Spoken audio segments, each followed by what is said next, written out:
सर्वसामान्यांचा बुलंद आवाज तेजस्वी न्यूज मराठी. तेजस्वी न्यूज मराठी मध्ये आपले स्वागत. प्रिय ग्राहक, आम्ही घेऊन आलो आहे गुढीपाडव्यानिमित्त खास ऑफर. ब्रँडेड कूलर वरती 40% पर्यंत डिस्काउंट, तसेच सुलभ हप्त्यात उपलब्ध. सुरुवात फक्त 1750 पासून पुढे. LED टीव्ही 35% ते 40% पर्यंत discount. EMI start from 1249. Branded आटा चक्की घ्या फक्त 9499 पासून पुढे.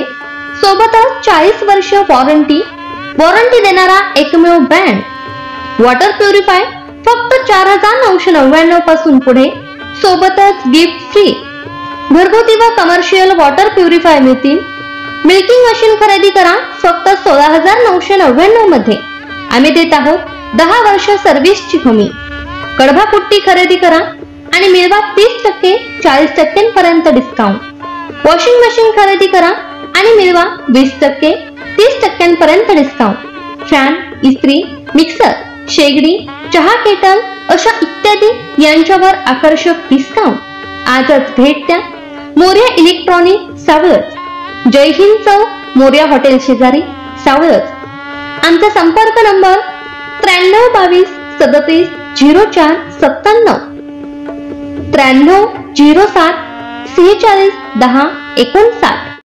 सोशल मीडियावर पोस्ट करणाऱ्यांवर कारवाई करता येणार नाही. सर्वोच्च न्यायालयाचा ऐतिहासिक निर्णय.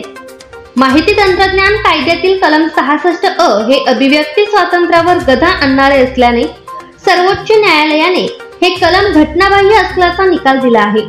त्यामुळे यापुढे सोशल माध्यमांवर व्यक्त होणाऱ्यांवर पोलिसांना कलम 66 अ नुसार कारवाई करता येणार नाही. फेसबुक, ट्विटर, लिंक्डइन, व्हॉट्सअप यांसारख्या सोशल माध्यमांवर कोणतीही पोस्ट केल्यास माहिती तंत्रज्ञान कायद्यातील कलम 66 नुसार त्यांच्यावर कारवाई केली जात होती.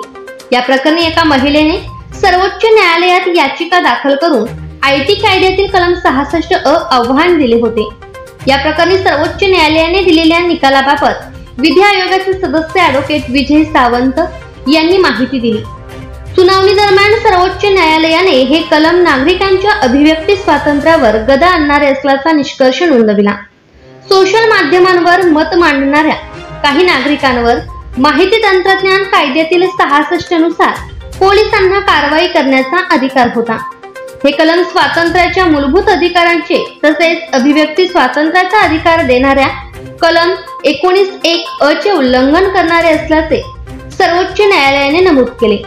सर्वोच्च न्यायालयाच्या या निर्णयामुळे लोकांच्या भाषण आणि अभिव्यक्ती स्वातंत्र्याचा अधिकार कायम राहणार आहे. सोशल माध्यमांवर व्यक्त होणे हा गुन्हा ठरत नाही. सर्वोच्च न्यायालयाच्या या निर्णयामुळे नागरिकांच्या अभिव्यक्ती स्वातंत्र्याला हात लावला येणार नाही, तसेच अटकही करता येणार नाही. ॲडव्होकेट विजय सावंत, सदस्य, विधी आयोग. देशभरातील नवनवीन बातम्या पाहण्यासाठी आत्ताच आपल्या तेजस्वी न्यूज चॅनलला लाईक करा, सबस्क्राईब करा, शेअर करा व पाहत रहा तेजस्वी न्यूज मराठी आणि रहा अपडेट.